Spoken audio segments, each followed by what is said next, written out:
السلام عليكم ورحمة الله وبركاته. إن الحمد لله نحمده ونستعينه ونستغفره ونؤمن به ونتوكل عليه ونعوذ بالله من شرور أنفسنا ومن سيئات أعمالنا. من يهده الله فلا مضل له ومن يضلله فلا هادي له. ونشهد أن لا إله إلا الله وحده لا شريك له. ونشهد أن سيدنا ومولانا محمدا عبده ورسوله. أما بعد، فعن أنس بن مالك قال: أتي عبيد الله بن زياد برأس الحسين فجعل بطست فجعل ينكت وقال في حسنه شيئا. فقال أنس: كان أشبههم برسول الله صلى الله عليه وسلم وكان مخضوبا بالوسمة أو كما قال عليه الصلاة والسلام. وقال نبينا وحبيبنا صلى الله عليه وسلم: الحسن والحسين سيدا شباب أهل الجنة أو كما قال عليه الصلاة والسلام. آمنت بالله صدق رسوله النبي الكريم ونحن على ذلك لمن الشاهدين والشاكرين والحمد لله رب العالمين. আমরা সকলে মুহাব্বতের সাথে দরুদ ইব্রাহিম পাঠ করি। اللهم صل على محمد وعلى آل محمد كما صليت على إبراهيم وعلى آل إبراهيم إنك حميد مجيد.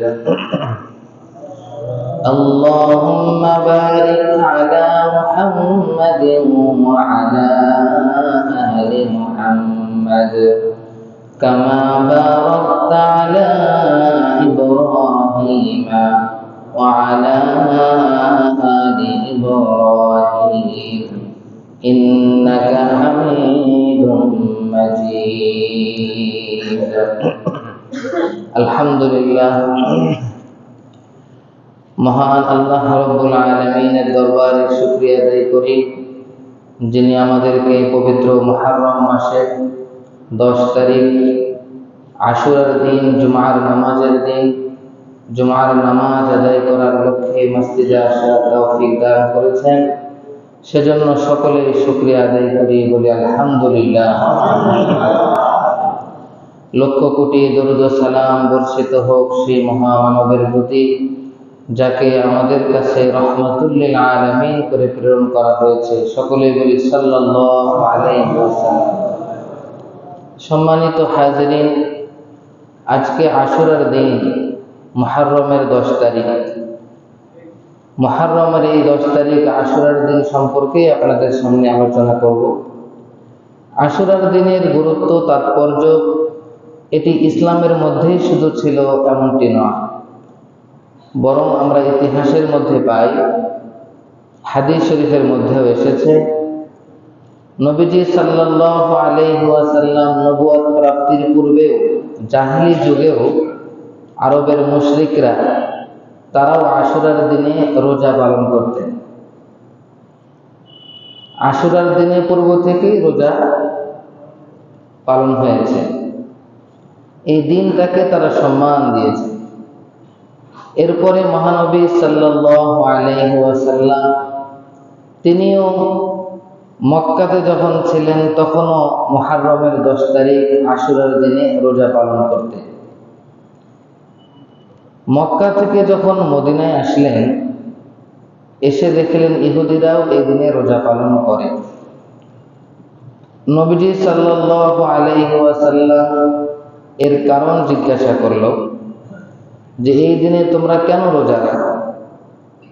তখন তারা উত্তর দিল যে আমরা এই দিনে এজন্য রোজা রাখি যেহেতু এই দিনে আল্লাহ রাব্বুল আলামিন হযরত মূসা আলাইহিস সালাম এবং তার জাতিকে ফিরআউনের আক্রমণ থেকে মুক্তি দান করেছেন এবং ফিরআউন এবং তার সৈন্য সামন্তকে নীল নদে ডুবে মেরেছে। আমরা এই দিনকে মূসা আলাইহিস সালাম যেহেতু এই দিনে শুকরিয়া স্বরূপ রোজা পালন করতেন, এজন্য আমরাও সেই দিনে রোজা রাখি। নবীজি সাল্লাল্লাহু আলাইহি ওয়াসাল্লাম এই উত্তরগুলো শোনার পরে বললেন, আমরা তো মূসা আলাইহিস সালামের এই রোজা পালন করার ক্ষেত্রে তোমাদের চেয়েও বেশি হকদার। এই হলো একটি হাদিস। আমি আপনাদের সামনে আরবিটাও পেশ করব। عن ابن عباس رضي الله تعالى عنه قال لما قدم النبي صلى الله عليه وسلم المدينة হযরত আব্দুল্লাহ ইবনে আব্বাস রাদিয়াল্লাহু তাআলা আনহু থেকে বর্ণিত আছে, নবীজি সাল্লাল্লাহু আলাইহি ওয়াসাল্লাম যখন মদিনায় আগমন করলেন, ফাওয়াজাদাল ইয়াহুদা ইয়াসুমুনা আশুরা, নবীজি তখন দেখতে পেলেন ইহুদিরা আশুরার দিনে রোজা পালন করে। ফাসআলু আন যালিক, নবীজি তাদের রোজা রাখার কারণ সম্পর্কে জিজ্ঞাসা করলেন।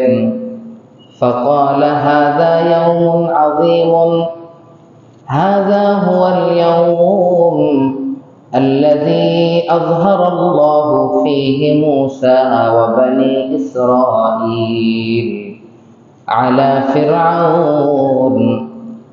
ইহুদিরা উত্তর দিল, যেটা হলো এমন একটি দিন যেদিন আল্লাহ রাব্বুল আলামিন হযরত মূসা আলাইহিস সালাম এবং তার জাতি বনী ইসরাঈলকে ফিরআউনের উপর বিজয় দান করেছেন।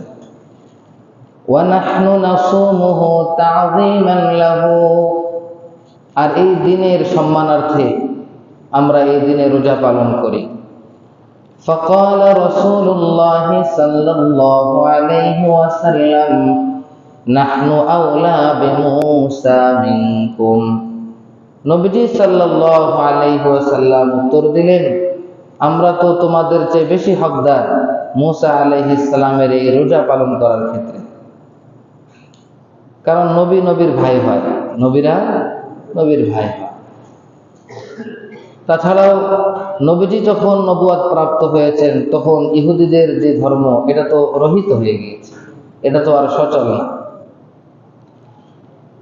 এই হাদিস থেকে আমরা এতটুকু বুঝতে পারি, নবীজি সাল্লাল্লাহু আলাইহি ওয়াসাল্লাম এই হাদিস থেকে জানতে পারলেন, নবীজি নিজে প্রশ্ন করে জানতে পারলেন ইহুদিরা কেন রোজা রাখে, এটা হলো এর তাৎপর্য। কিন্তু নবীজি সাল্লাল্লাহু আলাইহি ওয়াসাল্লাম যখন মক্কায় ছিলেন তখন রোজা পালন করেছেন। এছাড়াও আরো একটি কারণ আছে, মুহররমের 10 তারিখে রোজা রাখার আরো একটি কারণ আছে। সে কারণটা কি? নবীজি সাল্লাল্লাহু আলাইহি ওয়াসাল্লাম ইরশাদ করেছেন, قال رسول الله صلى الله عليه وسلم صوموا عاشوراء فإن الأنبياء كانت تصومونه। তোমরা আশুরার দিনে রোজা রাখো, কেননা আশুরার দিনে অন্যান্য নবীরাও রোজা রাখতেন। তাহলে আমরা কি বুঝলাম? শুধু আরবের মুশরিকরা জাহিলরা রোজা রেখেছে এমনটি নয়। নবীজি নিজেই বললেন তোমরা আশুরার দিনে রোজা রাখো, কেননা নবীরাও এই দিনে রোজা রেখেছে। আশুরার দিনে রোজা সম্পর্কে বর্তমান হুকুম কি?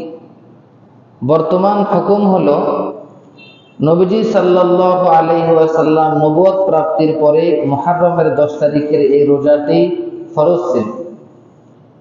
আল্লাহ রাব্বুল আলামিন যখন রমজান মাসের রোজাকে ফরজ করে দিলেন, তখন মুহররম মাসের রোজা সম্পর্কে নবীজি বললেন, মান শাআ ফালইয়াসুমহু ওয়া মান শাআ তারাকাহু।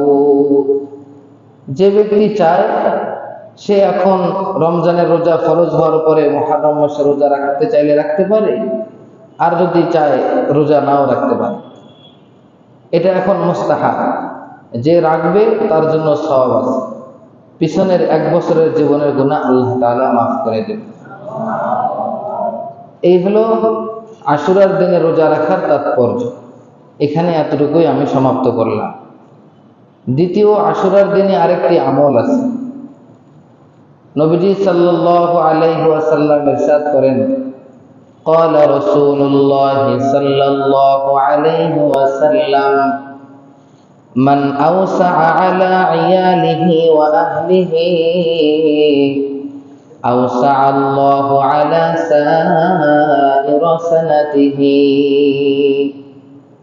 নবীজি সাল্লাল্লাহু আলাইহি ওয়াসাল্লাম ইরশাদ করেন, যে ব্যক্তি আশুরার দিনে মুহররমের 10 তারিখে তার নিজ পরিবার পরিজনের জন্য মুক্ত হস্তে প্রশস্ততার সাথে কোন রকম কার্পণ্যতা না করে উদার মনে খরচ করবে, আল্লাহ রাব্বুল আলামিন তাকে এমন তৌফিক দিবে যে সে ব্যক্তি সারা বছর প্রশস্ততার সাথে রিজিক প্রাপ্ত হবে।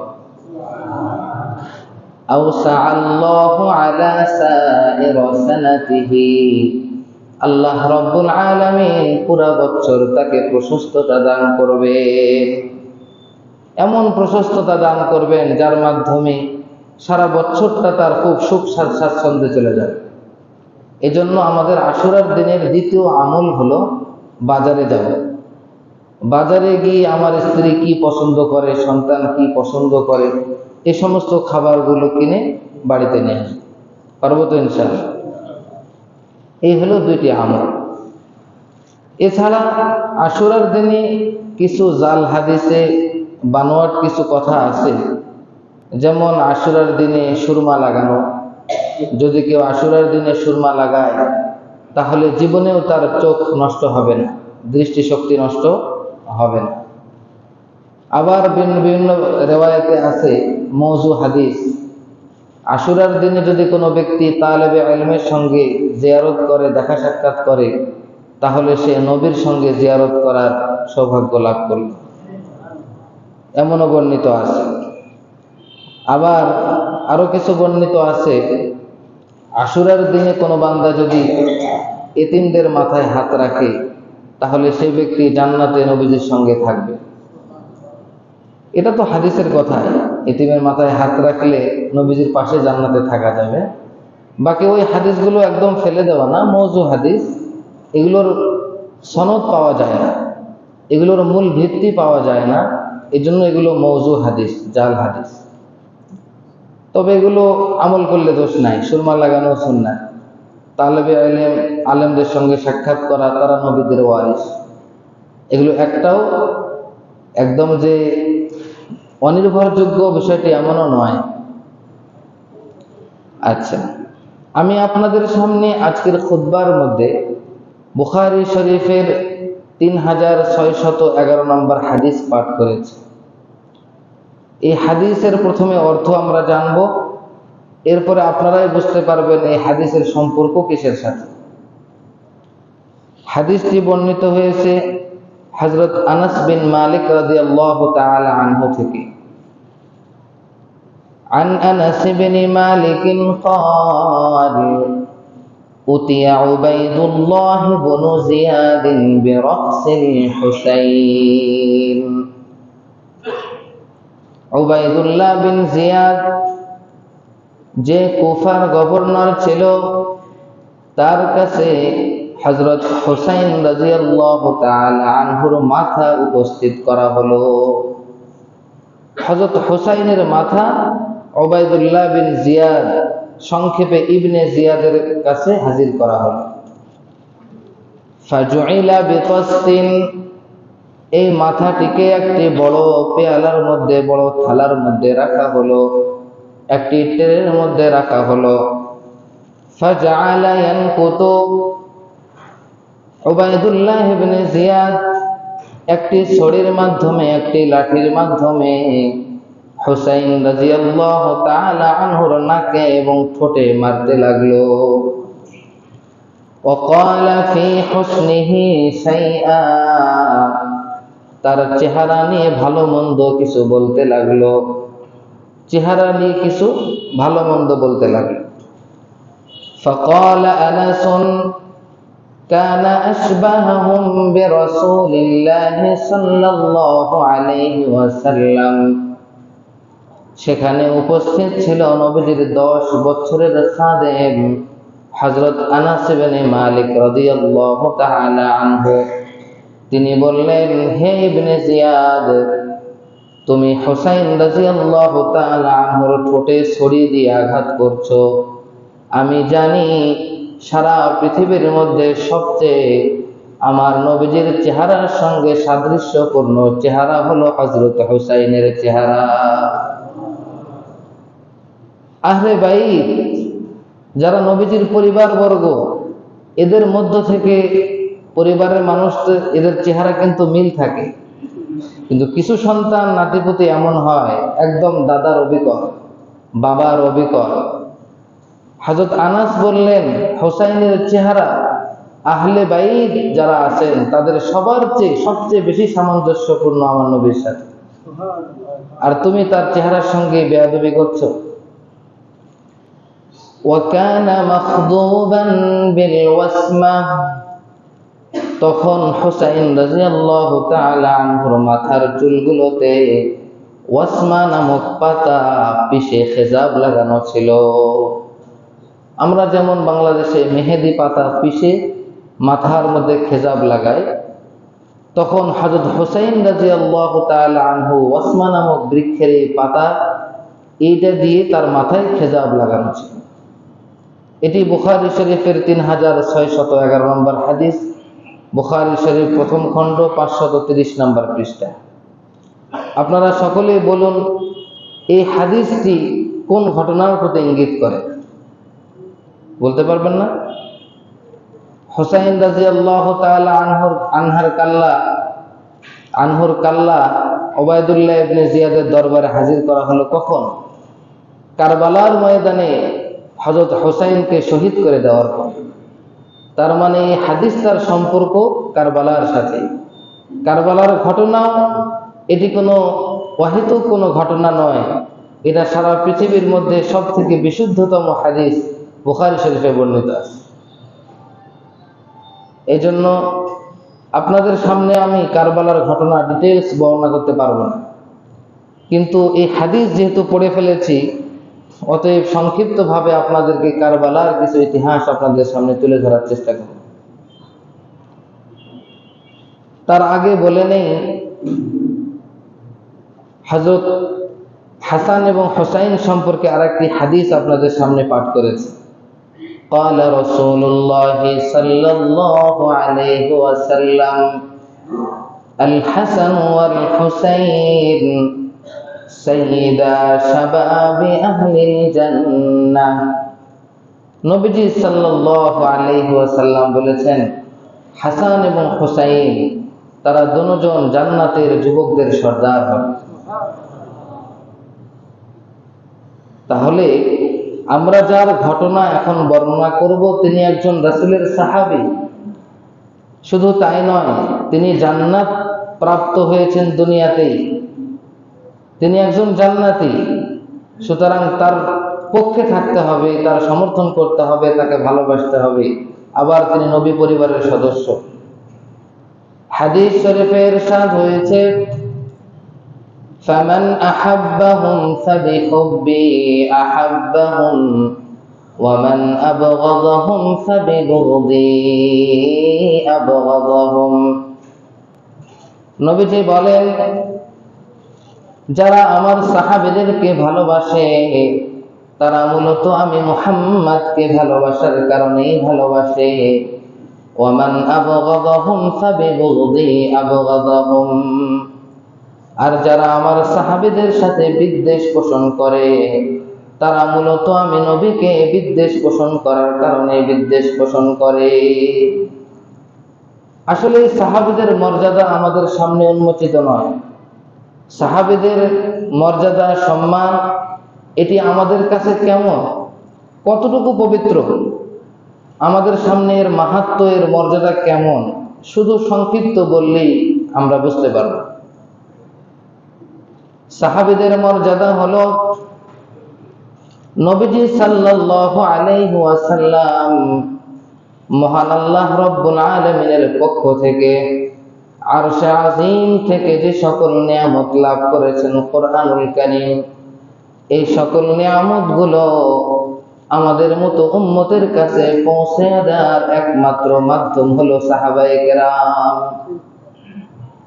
আল্লাহ রব্বুল আলামিন কোরআনুল কারীম 30 পারা যে নিয়ামত দান করেছেন আমার নবীজিকে, সর্বপ্রথম আমার নবীর কাছ থেকে যারা গ্রহণ করেছেন তারা হলো সাহাবায়ে কেরাম।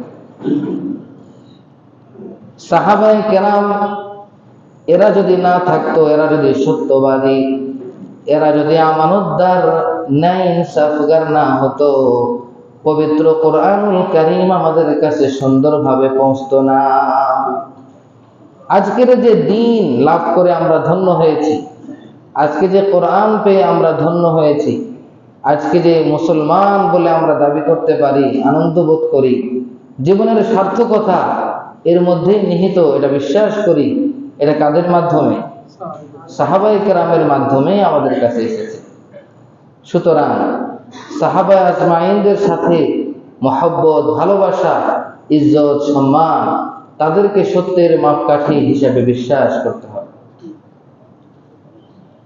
আল্লাহ রাব্বুল আলামিন পবিত্র কোরআনে ইরশাদ করেছেন, উলাইকা হুমুর রাশিদুন। আল্লাহ রাব্বুল আলামিন বলেন, এই পৃথিবীর মধ্যে সৎ পথ প্রাপ্ত হলো তারাই যারা হলেন সাহাবী। যারা সাহাবী তারা হলো সৎ পথ প্রাপ্ত। শুধু তাই নয়, আল্লাহ রাব্বুল আলামিন সূরাতুল হুজুরাতের মধ্যে ইরশাদ করেছেন, উলাইকাল্লাযীনা ইমতাহানাল্লাহু কুলুবাহুম লিত্তাকওয়া। সাহাবায়ে কেরাম হলো এমন পবিত্র দল যাদেরকে আল্লাহ রাব্বুল আলামিন তাকওয়ার জন্য তাদের হৃদয়গুলোকে পরীক্ষা করে নিয়েছে। তাদের হৃদয়গুলো তাকওয়ার পরীক্ষায় উত্তীর্ণ হয়েছে, যার কারণে আল্লাহ রাব্বুল আলামিন পবিত্র কোরআনুল কারীমে দ্ব্যর্থহীন কণ্ঠে ঘোষণা দিয়েছেন, লাহুম মাগফিরাতুন ওয়া আজরুন আযীম। তাদের জন্য রয়েছে মাগফিরাত, ক্ষমা, মহা প্রতিদান। দুনিয়াতে তারা নবীজিকে নিজের জানের চেয়ে বেশি মহব্বত করেছে, দিন ইসলামটাকে নিজের সবচেয়ে বেশি, দিন ইসলামের জন্য নিজের সর্বস্ব বিলিয়ে দিতে প্রস্তুত। তারা তাকওয়ার পরীক্ষায় উত্তীর্ণ হওয়ার কারণে তাদেরকে তো আল্লাহ তাআলা পুরস্কার দিবেন না এমনটি তো হতে পারে, তাদেরকে মহা প্রতিদান দিবেন। শুধু প্রতিদান নয়, তাদের জীবনের ত্রুটি থাকতে পারে, সেই ত্রুটিগুলো আল্লাহ তাআলা ক্ষমা করে দিবেন, তাদের জন্য মহা প্রতিদানের ব্যবস্থা রেখেছেন। এজন্য সাহাবায়ে কেরামের মর্যাদা অনেক বেশি। হযরত হুসাইনের ঘটনা বলবো, কারবালার ঘটনা পুরোটা বলতে পারবো না, সংক্ষিপ্ত একটু ইশারা দেব, দিয়েই শেষ করে দেব। হযরত আলী রাদিয়াল্লাহু তাআলা আনহুকে শহীদ করে দেওয়ার পরে হযরতে হাসান রাদিয়াল্লাহু তাআলা আনহু খলিফা হন মক্কা মদিনার। অপরদিকে সিরিয়াতে হযরত মুআবিয়া রাদিয়াল্লাহু তাআলা আনহু মুসলিম জাহানের খলিফা হন। তখন মুসলিম জাহানের খলিফা দুইটা, কারণ এর আগেই মুসলিমদের মধ্যে পতন শুরু হয়ে গিয়েছিল। সেই ঘটনার দিকে যাব না, কিন্তু নবীজি সাল্লাল্লাহু আলাইহি ওয়াসাল্লাম ভবিষ্যৎবাণী করেছিলেন হযরত হাসান রাদিয়াল্লাহু তাআলা আনহু সম্পর্কে, যে আমার এই সন্তান এই হাসান, এর মাধ্যমে উম্মতের দুই টুকরাকে আল্লাহ তাআলা একত্রিত করবেন। এর মাধ্যমে উম্মতের বড় একটি সন্ধি হবে, বড় একটি সমাধান আসবে। যার কারণে দেখা গেছে আলী রাদিয়াল্লাহু তাআলা আনহুর পরে যখন সকলেই হাসান রাদিয়াল্লাহু তাআলা আনহুর হাতে বায়াত হয়েছেন, হযরতে হাসান মুআবিয়া রাদিয়াল্লাহু তাআলা আনহুর কাছে গিয়ে তার হাতে হাত রেখে বায়াত করে দিয়েছেন। সারা বিশ্ব মুসলিম জাহান এখন এক খলিফার অধীনে ছিল। এভাবে হাসান রাদিয়াল্লাহু তাআলা আনহু তার কাছে বায়াত হন মুআবিয়ার কাছে। হযরত মুআবিয়া রাদিয়াল্লাহু তাআলা আনহু দেখলেন তিনি মূলত 20 বছর শাসন করেছেন। কত বছর? তিনি একাই মুসলিম জাহানের 20 বছর খেলাফত পরিচালনা করেছেন। শুধু তাই নয়, তিনি খলিফা হওয়ার আগেও বিভিন্ন খলিফাদের অধীনে বিভিন্ন অঞ্চল এলাকায় গভর্নর হিসাবে আরো 20 বছর দায়িত্ব পালন করেছেন। 40 বছরের অভিজ্ঞতা তার মাথায়। খলিফা আমিরুল মুমিনিন হযরত মুআবিয়া রাদিয়াল্লাহু তাআলা আনহু তার অন্তিম মুহূর্তে, জীবনের শেষ মুহূর্তে, তার দীর্ঘ 40 বছরের অভিজ্ঞতা অনুযায়ী তিনি বুঝতে পারলেন যে আমার যদি ইন্তেকাল হয়ে যায়, ইন্তেকালের পরে আমি বুঝতে পারছি কুফার অধিবাসীরা, মক্কা মদিনার মানুষেরা সেখানে হুসাইন রাদিয়াল্লাহু তাআলা আনহুর জন্য বায়াত নেওয়ার চেষ্টা করবে। মুআবিয়ার ইন্তেকালের পরে সেখানে যে হুসাইন রাদিয়াল্লাহু তাআলা আনহুর কাছে বায়াত নেওয়ার চেষ্টা করবে, একটা ফিতনা হবে, এটা মুআবিয়া জেনেই তার সন্তান ইয়াজিদের জন্য বিভিন্ন অঞ্চল থেকে বায়াত নেওয়ার জন্য দূত প্রেরণ করলেন। তার মানে হলো, এটাকে বলা হয় ওলিয়ে আহাদ। একজন খলিফা, একজন মুসলিম শাসক দুনিয়া থেকে চলে যাওয়ার আগেই তার সন্তানের জন্য অথবা বিশ্বস্ত কোনো মানুষের জন্য সকলের কাছ থেকে বায়াত নেওয়া, এটাকে বলা হয় ওলিয়ে আহাদ। তিনি চাইলেন যে আমি যদি এই ওলিয়ে আহাদ, এই বায়াতটা নিতে পারি, তাহলে আমি ইন্তেকালের পরে মুসলিম জাহানে কোনো ফিতনা হবে না। সেজন্য হযরত মুআবিয়া রাদিয়াল্লাহু তাআলা আনহু বিভিন্ন অঞ্চলে দূত প্রেরণ করলেন বায়াত নেওয়ার জন্য। সব অঞ্চল থেকেই বায়াত নেওয়া হলো, কিন্তু মক্কা মদিনার মানুষেরা মুআবিয়ার সন্তান ইয়াজিদের জন্য বায়াত দিতে প্রস্তুত হলেন না। তাদের কাছে ইয়াজিদ হলো ফাসিক, তার আমল ভালো ছিল না। একজন আলেমের কাছে, একজন মুফতি সাহেবের কাছে, একজন মুত্তাকি পরহেজগার ব্যক্তির কাছে যদি আপনি বলেন ওনার কাছে বায়াত হতে হবে, আর আমি যদি জানি উনি ফাসিক, ওনার আমল ভালো নয়, আমি কি তার হাতে বায়াত হব? মক্কা মদিনার মানুষেরা ইয়াজিদের জন্য বায়াত দিতে প্রস্তুত হলো না। মুআবিয়া রাদিয়াল্লাহু তাআলা আনহু মদিনায়, এরপরে মক্কায় দোনো জায়গায় চেষ্টা করলেন, কিন্তু ব্যর্থ হলেন। এরা কেউ বায়াত দিল না। শেষ পর্যন্ত এই বিষয়টি অমীমাংসিত অবস্থায় হযরত মুআবিয়ার ইন্তেকাল হয়ে যায়। মুআবিয়া ইন্তেকাল করলেন, কিন্তু খেলাফতের বিষয়টি অমীমাংসিতই থেকে গেল। এরপরে মুআবিয়া যখন অন্তিম মুহূর্তে আছেন, সেই সময় তার সন্তান ইয়াজিদ যাকে খলিফা বানাতে চাচ্ছেন, সেই সময় ইয়াজিদ অত্যন্ত শিকারে অভ্যস্ত। সে সব সময় জঙ্গলে যাইত, জঙ্গলে গিয়ে শিকার করত। তাকে লোক মারফত ডেকে পাঠানো হলো যে তোমার আব্বা খুব অসুস্থ, তোমাকে ডেকে পাঠাইছে। ইয়াজিদ তার বাবাকে দেখতে আসলো। তখন হযরত মুআবিয়া তাকে কিছু উপদেশ দেয় যে আমার পরে তুমি তো খলিফা হবে, তোমাকে এই উপদেশ দিলাম। তাকে এরকম একটি উপদেশও দিয়েছিল যে দেখো, তার তো 40 বছরের পুরাতন অভিজ্ঞতা আছে। হযরত মুআবিয়া বলেছিলেন, দেখো, আমার ইন্তেকালের পরে কুফা নগরীতে মক্কা মদিনার মানুষেরা তোমার হাতে বায়াত হতে চাবে না, এরকম একটা সমস্যা দেখা দিতে পারে। তবে তোমার দ্বারাই যেন আহলে বাইতের সাথে, নবীর কোনো পরিবারের সাথে কোনো বেয়াদবি না হয়, এটা তুমি খেয়াল রাখবে। কিন্তু ইয়াজিদ এটা খেয়াল করে নাই। এরপরে তাকে উপদেশ দেওয়ার পরে ইয়াজিদ পুনরায় আবার শিকারে চলে গেছে। সে শিকার করতে খুব ব্যস্ত। এদিকে তার বাবা মুআবিয়া রাদিয়াল্লাহু তাআলা আনহু ইন্তেকাল করে। সে শিকার থেকে এসে দেখে গত কিছুদিন আগে তার বাবা ইন্তেকাল করেছে, কবরের উপরে জানাজা করেছে। তার ভাবসাবটা দেখছেন তো, তার মতিগতিটা। তার বাবার এখন অন্তিম মুহূর্ত, কিন্তু সে তার ফুর্তি মজা শিকারে অভ্যস্ত, সেই কাজে তিনি ঘুরে বেড়ান। তো যাই হোক, এই বিষয়টি অমীমাংসিত থাকলো। যে সকল এলাকা, সিরিয়া, মিশর, বিভিন্ন এলাকা, যে সকল এলাকা থেকে বায়আত এসেছে সেগুলো তো ইয়াজিদের হাতেই আছে। কিন্তু মক্কা মদিনা এই সকল মানুষেরা এখনো কাউকে বায়আত দেন নাই। মদিনার মানুষেরা, মক্কার মানুষেরা, তারা সকলেই হযরত হুসাইনের কাছে বায়আত হতে প্রস্তুত। মদিনা শরীফে তখন দুইজন বুজুর্গ ছিলেন, হযরত হুসাইন রাদিয়াল্লাহু তাআলা আনহু এবং হযরত আব্দুল্লাহ ইবনে জুবাইর রাদিয়াল্লাহু তাআলা। তারা মদিনাতে সেখানে বায়আত নেওয়ার চেষ্টা করেছে, কিন্তু হুসাইন রাদিয়াল্লাহু তাআলা আনহু, আব্দুল্লাহ ইবনে জুবাইর তারা কেউ বায়আত হন নাই। তারা রাতের গভীরে সেখান থেকে মক্কায় চলে এসেছে যে তবুও এই ফাসিকের হাতে বায়াত হব না।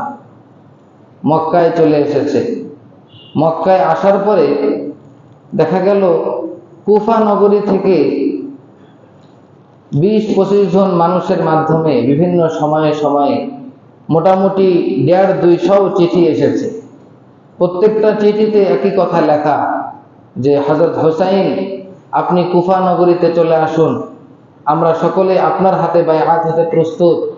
আমাদের কুফা নগরীর যত মানুষ তারা সকলে আপনার হাতে বায়আত হতে চায়, আপনি কুফাতে চলে আসুন। এদিকে হুসাইন রাদিয়াল্লাহু তাআলা আনহু যেহেতু ইয়াজিদের হাতে বায়আত হতে প্রস্তুত নয়, কুফার মানুষেরাও 150-200 চিঠি পাঠিয়েছে যে আপনি আসুন, আপনার হাতে আমরা বায়আত হব। তখন হুসাইন রাদিয়াল্লাহু তাআলা আনহু এই জিনিসটা যাচাই করার জন্য তার আপন চাচাতো ভাই হযরত মুসলিম বিন আকিলকে কুফায় প্রেরণ করেন। কাকে প্রেরণ করেন? হযরত মুসলিম বিন আকিলকে কুফায় প্রেরণ করেন যে এর সত্যতা যাচাই করো। মুসলিম বিন আকিল সেখানে চলে গেলেন। এদিকে হুসাইন রাদিয়াল্লাহু তাআলা আনহুর কাছে কিছুদিন পরে মুসলিম বিন আকিল চিঠির মাধ্যমে জানালেন যে হযরত কুফা নগরীর অবস্থা অত্যন্ত ভালো, অনুকূলে আছে। এখানকার 12,000 মানুষ আপনার জন্য আমার হাতে বায়আত নিয়েছে। কুফা নগরীর অবস্থা অত্যন্ত ভালো, পজিটিভ, আপনি আসতে পারেন। হুসাইন রাদিয়াল্লাহু তাআলা আনহু কুফায় যাওয়ার জন্য প্রস্তুত। এদিকে মক্কা নগরীতে 15 জন বিশিষ্ট সাহাবী এবং তাবিঈ, বড় বড় সাহাবী তাবিঈ, তারা হুসাইন রাদিয়াল্লাহু তাআলা আনহুকে বললেন, হযরত, মেহেরবানি করে আপনি সেখানে যাবেন না। আপনি জানেন না আপনার বাবা আলীকে এই সাহাবীর দল হত্যা করেছে? আপনি জানেন না আপনার বড় ভাই হাসান রাদিয়াল্লাহু তাআলা আনহুকে কুফার মানুষ হত্যা করেছে, শহীদ করেছে? এরা প্রতারক, এদের কথায় আপনি কান দিবেন না, আপনি কুফায় যায়েন না। অপরদিকে হযরত আব্দুল্লাহ ইবনে ওমর রাদিয়াল্লাহু তাআলা আনহু এসে বলে, আস্তাউদিউকাল্লাহ মিন কাতিলিন অথবা আস্তাউদিউকাল্লাহ মিন মাকতুলিন। আব্দুল্লাহ ইবনে ওমর বললেন, আপনি যেহেতু যাবেনই, তবে আপনাকে বিদায় দিচ্ছি এই মর্মে যে আপনি শহীদ হবেন। আব্দুল্লাহ ইবনে আব্বাস হযরত হুসাইনকে বিদায় দেওয়ার সময় বলেন, আপনি যে সফরে যাচ্ছেন, আপনি আমার কথা শুনুন, আপনি নারী শিশুকে নিয়ে যায়েন না, কারণ আপনার সফরের মধ্যে আমি রক্তের গন্ধ পাচ্ছি। তাদের কাহারও কথা শুনলেন না, কারণ হুসাইন রাদিয়াল্লাহু তাআলা আনহুর চিন্তাধারা অনুযায়ী ইয়াজিদ একজন ফাসিক, তার হাতে মুসলিমদের কর্তৃত্ব থাকতে পারে না। হুসাইনের মতো বুজুর্গ তার কাছে বায়াত হতে পারে না। এরকম যদি কাহারো কাছে হয়, তিনি তো হকের উপরে আছেন। কথা কি ঠিক আছে? তার জন্য তো জায়েজ নাই ফাসিকের হাতে বায়াত। এই জন্য হুসাইন যেহেতু একটি গুরুত্বপূর্ণ সত্যকে সামনে রেখেছেন, তিনি তাহাদের কাহারও কথায় তিনি কর্ণপাত করলেন না। এভাবে অল্প দিনের মধ্যেই তার পরিবার পরিজন, চাচাতো ভাই ইত্যাদি সবাইকে নিয়ে মোটামুটি 70-72 জন, আরো কিছু মানুষ যোগ হয়ে মোটামুটি 150 মানুষ নিয়ে কুফার দিকে রওনা হলেন। পথিমধ্যে হুসাইন রাদিয়াল্লাহু তাআলা আনহুকে দেখে আরো মানুষ সেখানে যোগ হয়ে গেল। এভাবে মানুষ বাড়তে থাকে। হযরত হুসাইন রাদিয়াল্লাহু তাআলা আনহু চলতে চলতে কুফার এলাকার কাছে চলে গেল, ইরাকের বর্ডারের কাছে চলে গেল। কুফা হলো ইরাকের একটি বড় শহর, সেদিকে চলে গেলেন।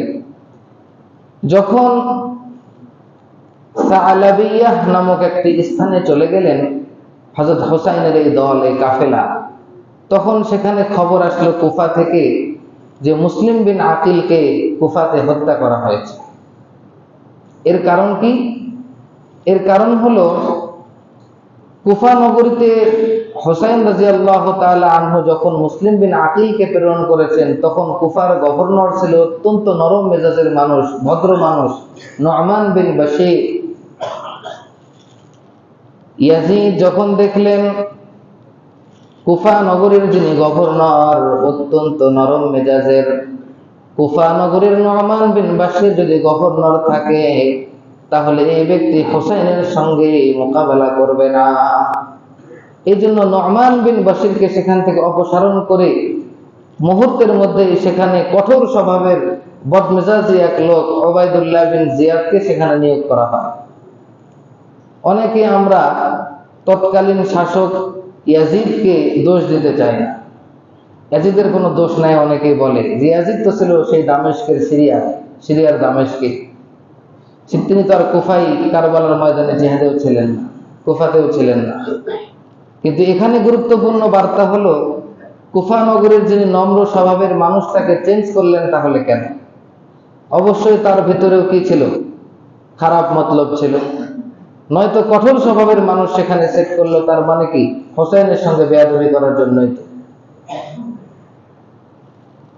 সালাবিয়া নামক স্থানে এসে যখন জানতে পারলেন মুসলিম বিন আকিলকে কুফাতে হত্যা করা হয়েছে, কে হত্যা করেছে? ইয়াজিদ সেখানের নু'মান বিন বাশীরকে অপসারণ করে উবাইদুল্লাহ বিন জিয়াদকে সেখানে গভর্নর বানিয়েছে। সে কঠোর স্বভাবের, সে এসেই মুসলিম বিন আকিলকে হত্যা করেছে। মুসলিম বিন আকিলের সঙ্গে আরো যারা সহযোগী ছিল, অনুসারী ছিল, তাদেরকে হত্যা করেছে। তখনই কাফেলার মধ্যে হালচাল পড়ে গেছে। অনেকেই সেখান থেকেই হুসাইন রাদিয়াল্লাহু তাআলা আনহুর সঙ্গ ছেড়ে দিয়েছেন, যেখানে যাওয়া আর সম্ভব হবে না। হযরত হুসাইন নিজেও তিনি টের পেয়েছেন যে কুফাতে আর ঠাঁই হবে না। নবী হুসাইন রাদিয়াল্লাহু তাআলা আনহু চেয়েছিলেন এখান থেকে ফিরে আসবেন, কিন্তু মুসলিম বিন আকিল, তার চাচাতো ভাই যেখানে শহীদ হলো কুফাতে, মুসলিম বিন আকিলের সন্তানরা এখন বেঁকে বসলো। হুসাইনকে বলল, হুসাইন, আপনার জন্য যদি আমার বাবা সেখানে শহীদ হতে পারে, জান দিতে পারে, তাহলে আপনি কেন তার জন্য জান দিবেন না? আমরা আমাদের বাবার আমরা কি নিব? প্রতিশোধ নিব। তাতে আমাদের যদি জান চলে যায় আমরা জান দিব, এখান থেকে আমরা পিছপা হব না। হোসেন রাদিয়াল্লাহু তাআলা আনহু এদের পীড়াপিড়িতে এক প্রকারের অপারগ হয়েই তিনি সফরকে অব্যাহত রাখলেন। হোসেন রাদিয়াল্লাহু তাআলা আনহু যেতে চাননি, কিন্তু মূলত তিনি সেখানে গিয়েছেন কেন? তার কাছে 1.5 থেকে 200 চিঠি এসেছে যে আপনি কুফাতে আসুন, আপনার হাতে আমরা বায়আত করব। এরপরে জারুদ অথবা জাবানা নামক স্থানে পৌঁছার পরে হুসাইন রাদিয়াল্লাহু তাআলা আনহু সকলকে খোলা অনুমতি দিলেন, তোমাদের যার যার মনে চায় তোমরা এখান থেকে চলে যেতে পারো, তোমরা এখান থেকে চলে যেতে পারো, কারণ সামনে আমাদের ভয়াবহ বিপদ আসতে পারে। তো অনেকেই চলে গিয়েছেন। এরপরে সেখান থেকে কাফেলা আরো সামনে অগ্রসর হয়। কাফেলার সামনে অগ্রসর হতে হতে শাররাফ নামক স্থানে যখন গেল, সেখানে গিয়ে সাক্ষাৎ হলো হুর বিন ইয়াজিদ আত-তামিমির 1000 ঘোড়সওয়ার অশ্বারোহী নিয়ে প্রস্তুত। হোসাইনকে দেখে সেখানে তাবু গাড়ল তার সামনে, হোসাইনকে সামনে অগ্রসর হতে দিবে না। হোসাইন রাদিয়াল্লাহু তাআলা আনহু বললেন, হুর বিন ইয়াজিদ তামিমি, তুমি সামনে অগ্রসর হতে দিবে না, তাহলে আমি যেদিক থেকে এসেছি মক্কা থেকে সেখানে চলে যাই। হুর বিন ইয়াজিদ তামিমি সেখানেও বাধা দিলেন না, মক্কাও যেতে পারবেন না, কারণ উবাইদুল্লাহ বিন জিয়াদ আমাদেরকে আদেশ দিয়েছেন আপনাকে গ্রেফতার করে না নিয়ে যাওয়া পর্যন্ত আপনার পিছু ছাড়ব না। হোসেন রাদিয়াল্লাহু তাআলা আনহু বললেন, হুর বিন ইয়াজিদ তামিমি, তুমি আমার কাছে চিঠি পাঠাও নাই যে আমাকে কুফায় আসতে হবে, তুমি আমার হাতে বায়আত হবে, আমরা সকলেই প্রস্তুত, আজকে কেন তুমি আমার সাথে এরকম আচরণ করছো? বলছে এখন আমরা অপারগ। ওই যে বলেছিল তারা গাদ্দার। এরপরে হোসাইন রাদিয়াল্লাহু তাআলা আনহু মক্কায় আসতে পারছেন না, কুফাও যেতে পারছেন না। সেখান থেকে উত্তর দিকে একটু সরা শুরু করলেন, উত্তর দিকে যাইতেছেন। যাইতে যাইতে কাদেসিয়া নামক স্থানে পৌঁছে গেলেন। কাদেসিয়া, সেখানে পৌঁছার পরে হযরত হোসাইন জানতে পারলেন যে আমাদের অদূরে কাছেই আমর বিন সাদ বিন আবি ওয়াক্কাস 4000 সৈন্য নিয়ে রাস্তা পাহারা দিতেছে, এবং হোসাইনকে দেখার জন্য তারা এখানে পাহারা দিচ্ছে। দেখার জন্য মানে হোসাইনকে ধরার জন্য। তখন হোসাইন রাদিয়াল্লাহু তাআলা আনহু ভাবলেন এখানে থাকা ঠিক হবে না। তিনি সেখান থেকে সরে গেলেন কিছু দূর, 10 মাইল দূরত্বে, যে স্থানটিকে বলা হয় ফুরাত নদীর তীর কারবালার ময়দান। 10 মাইল দূরত্বে হোসাইন রাদিয়াল্লাহু তাআলা আনহু সাথী সঙ্গীদেরকে নিয়ে সেখানে গেলেন। আমর বিন সাদ বিন আবি ওয়াক্কাস 4000 সৈন্য নিয়ে হোসাইনের পিছে পিছে সেখানে গেলেন, মানে হোসাইনকে সরতে দিবে না।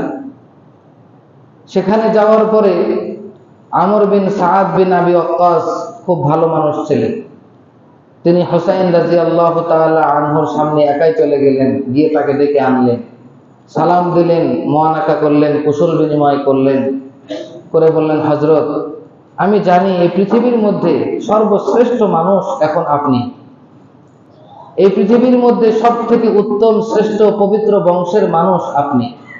আপনি হকদার খেলাফতে, কিন্তু কি করবেন, ক্ষমতা কার হাতে চলে যায় বলা যায় না। এই জন্য হুজুর, আপনি যদি এখান থেকে আপনার মতটা সরায় নেন ভালো হয়।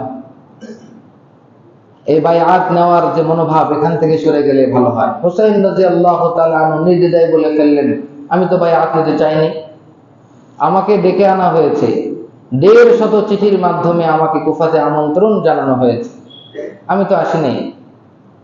এরপরে হোসাইন রাদিয়াল্লাহু তাআলা আনহু 3টি আবদার করলেন।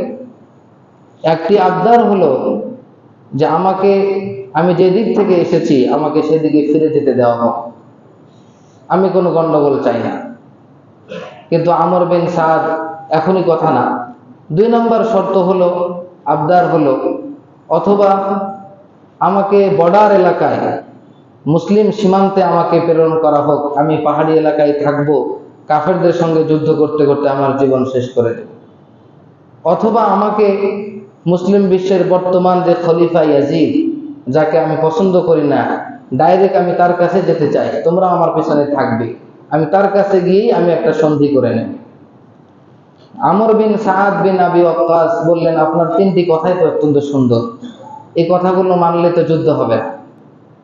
তখন এই চিঠিতে তিনি একটি চিঠি লিখলেন কুফা নগরীর গভর্নরের কাছে, ওবায়দুল্লাহ বিন জিয়াদের কাছে, যে হোসাইন রাদিয়াল্লাহু তাআলা আনহু অত্যন্ত সুন্দর তিনটি আবদার করেছেন।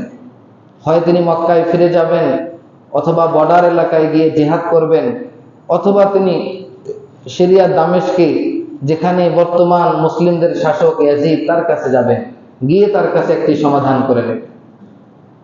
কুফা নগরীতে ওবায়দুল্লাহ বিন জিয়াদ কঠোর স্বভাবের, সেও দেখে বলে যে না, কথা খুব সুন্দর বলেছে, মোটামুটি হোসাইনের সঙ্গে কোনো একটা কথা মানা যায়, এরকম একটা ভালো মনোভাব তার এসেছিল। কিন্তু পরক্ষণেই শিমার নামে এক ব্যক্তি ছিল, কি নাম? শিমার বিন দিল জাওশান। এই শিমারের অপতৎপরতা সেখানে কাজ করল।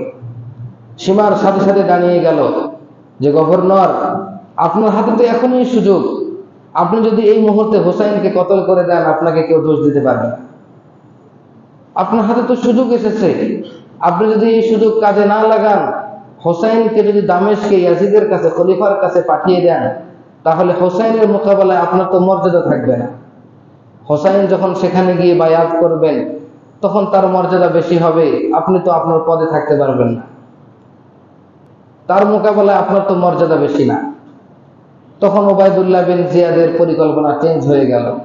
শিমারের অপতৎপরতায় ওবায়দুল্লাহ বিন জিয়াদ, সেও এখন ক্ষমতা লোভী হয়ে গেল, যে না, ক্ষমতা তো আমার দরকার, হোসাইন যদি মর্যাদা পেয়ে যায়, তাহলে আমি তো এই ক্ষমতা পাবো না, আমি তো এত মর্যাদায় থাকতে পারবো না।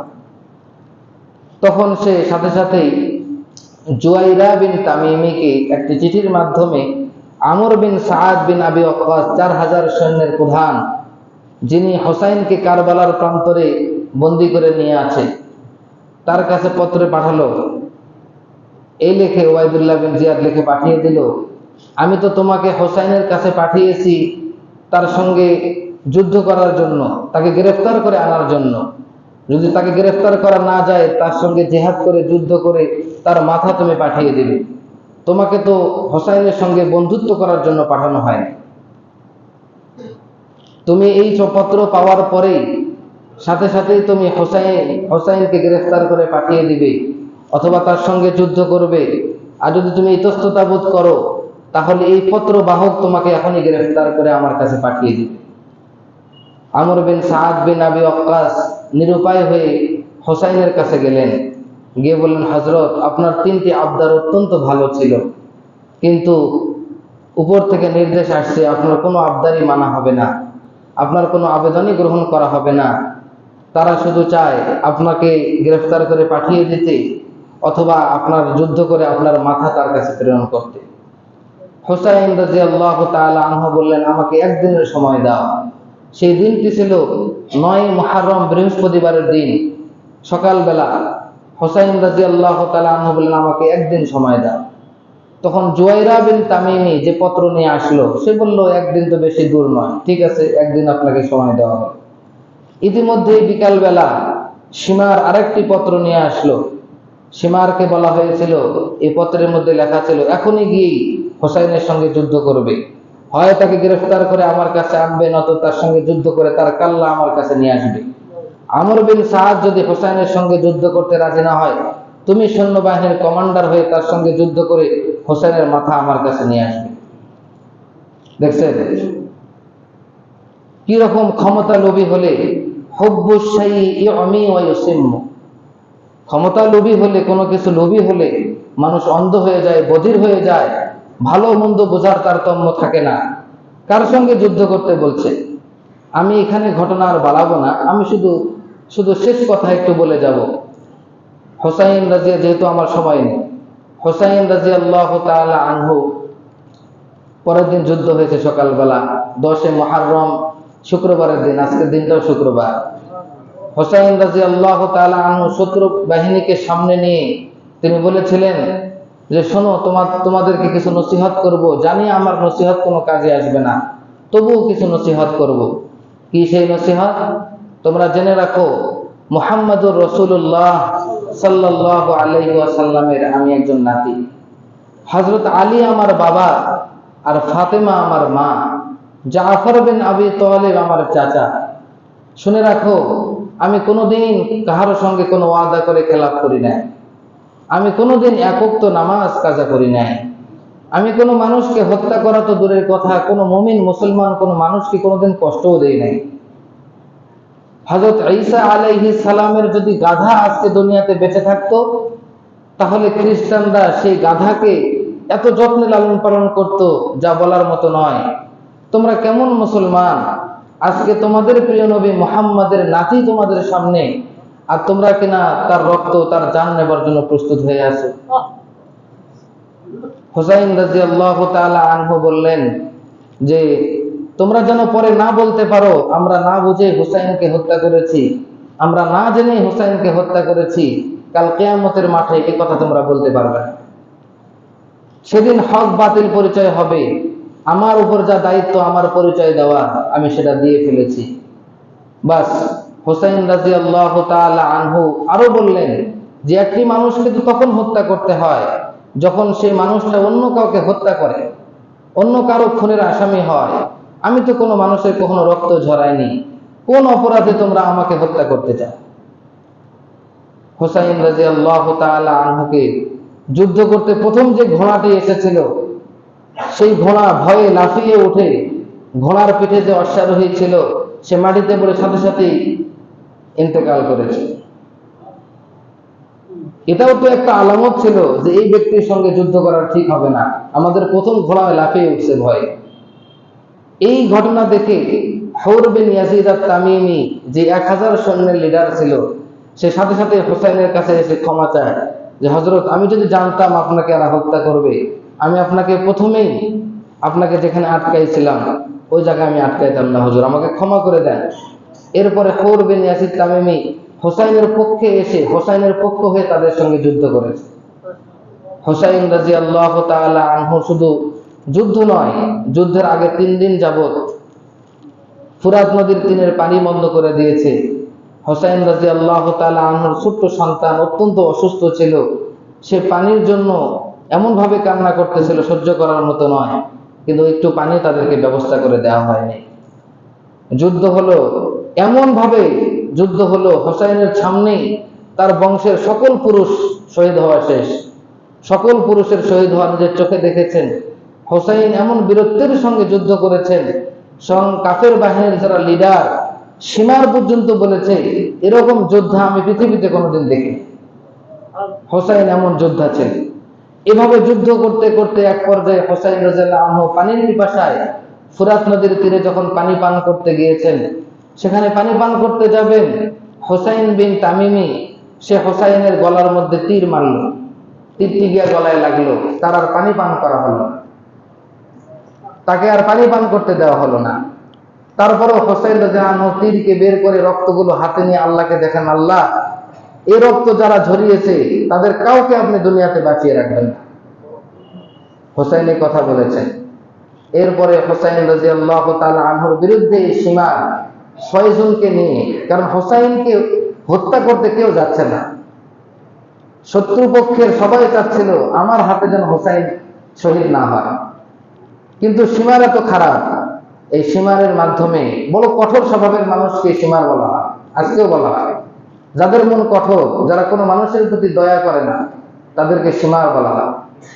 সীমার 6 জনকে নিয়ে হুসাইনের ওই নদীর তীরে পানি খেতে গিয়েছেন, সেখানে 6 জনকে নিয়ে তার উপর আঘাত করে আক্রমণ করে একজন সিনান বিন আনাস নাখাই, সে হুসাইন রাদিয়াল্লাহু আনহুর পেটের মধ্যে বর্ষা নিক্ষেপ করলো। এই পেটের মধ্যে বর্ষা যাওয়ার পরে যখন সিনান বিন আনাস নাখাই এই বর্ষা বাহির করলো, হুসাইন রাদিয়াল্লাহু তাআলা আনহু সাথে সাথে সেখানে শহীদ হয়ে গেল। শুধু শহীদ হয়ে শেষ নাই, এই বেয়াদবেরা ঘোড়া চালিয়ে যতগুলো হুসাইন রাদিয়াল্লাহু আনহু যত বংশধর, মানে আমার নবীর বংশধর, এদেরকে ঘোড়ার পায়ের তলে পিষ্ট করে মাটির মধ্যে একদম মিশে দিয়েছে।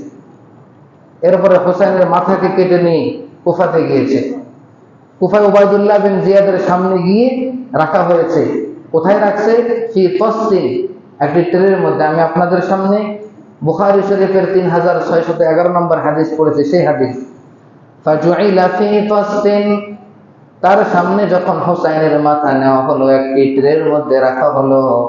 ফাজআলা ইয়ানকুতু, তখন উবাইদুল্লাহ বিন জিয়াদ কুফা নগরীর গভর্নর একটি ছড়ি দিয়ে হুসাইনের নাকে এবং ঠোঁটে মারতে লাগলো। আর বলতে লাগলো, হ্যাঁ বুড়া বেটা, মাথার চুল পাকে গেছে, আবার মাথার মধ্যে খেজাব লাগাইছে, এরকম কথা সে বলেছে। এরপরে ঠোঁটের মধ্যে মারতেছিল। হযরত আনাসের সহ্য হয় নাই। তিনি বলেছিলেন, আমি দেখেছি বহুবার আমার নবী হোসাইনের এই মুখের মধ্যে বহুবার চুম্বন করেছে, আর তুমি কিনা সেখানে মারতেছো। ফলশ্রুতিতে কি হয়েছে? এগুলোর ফল আজকে পর্যন্ত তারা মাতম করতেছে, পাগল হয়ে যাচ্ছে, পিঠের মধ্যে শিকল মারতেছে, রক্ত ঝরাইতেছে। সেই প্রতিশোধ আল্লাহ আজও তাদেরকে দেওয়া দিয়েছে, কিন্তু হোসাইনের প্রতিশোধ শেষ হচ্ছে না। উবাইদুল্লাহ বিন জিয়াদের পরিণতি কি ভালো হয়েছিল? হোসাইনের ঠোঁটের মধ্যে মেরেছিল, লাঞ্ছিত করেছে, তার পরিণতি ভালো হয় নাই। তাকে মুখতার থাকাফি হত্যা করে তার মাথা ওই তীরের মধ্যে রেখে দেখা গেল সেখানে এক আল্লাহর পক্ষ থেকে এক সাপ এসে তার নাকের মধ্যে ঢুকে আর বের হয়। এগুলো দুনিয়াবাসীকে আল্লাহ দেখিয়েছেন। এই ঘটনা থেকে 10টি শিক্ষা আছে। কয়টি? 10টি। এখন যদি বলি বিরক্ত লাগবে, আমি বলবো না। আপনারা এখান থেকে শিক্ষা নেবেন, যদি আমার কাছে কোনো ব্যক্তি বাতিল প্রমাণিত হয়, আমি তার সঙ্গে কখনোই আপোষ করতে যাব না, তার কাছে মাথা নত করব না। আবার যদি হকের পক্ষে কেউ থাকে, হোসাইনের পক্ষে, হকের পক্ষে, তার সঙ্গ ত্যাগ করব না। জান যাবে যাবে, সমস্যা নেই। আবার সীমারের মতো এরকম কোন খারাপ পরামর্শ কাউকে দিয়ে কঠোর স্বভাবও আমরা হব না। আবার হোসাইনের মতো একজন সম্মানিত বুজুর্গ নবীর বংশের কোন মানুষকে কষ্ট দিয়ে নিজের কপালটাও খারাপ করব না। অজস্র শিক্ষা এই কারবালার ঘটনার মধ্যে আছে, কিন্তু বলতে পারলাম না। আল্লাহ রাব্বুল আলামিন আমাদেরকে উক্ত ঘটনাগুলো বুঝে আমল করার তৌফিক দান করুন। আমরা যারা সুন্নাত পড়ি নাই, সুন্নাত পড়ি।